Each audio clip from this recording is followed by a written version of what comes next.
Значи, јас само би се надоврзал на она што го кажа колегата Насер Рауфи, дека навистина денеска основниот суд изрече енормно високи драконски казни по однос на лицата кои што ги прогласи за виновни.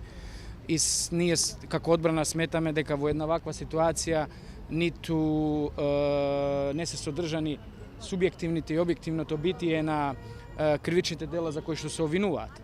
Но ние се надеваме дека по високите судови и посебно специјалното јавно обвинителство, кое што знаете дека и ние од страна на одбраната е поднесено барање за превземање на овој случај во понатамошните делови од постапката, посебно во второстепениот и во третостепениот суд, ќе докажеме дека не постои кривично дело тероризам и кривично дело терористичка организација и дека ова навистина треба темелно да се истражи. Посебно ја поддржувам и идејата за меѓународната истрага која што ја најавија и министерот Оливер Спасовски, како и што и самите обвинети ја бараат, и сите ние вклучени во овој процес, се во интерес на вистината и за жртвите кои што се случија за жал тој ден.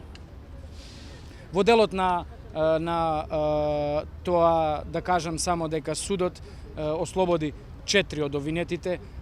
Значи, за двете дела за кои што се обвинуваат станува збор за едниот кој што јас го бранам и за кој што тврдам дека станува збор за земјоделец и сточара, тоа е синот на Сулејман Османи.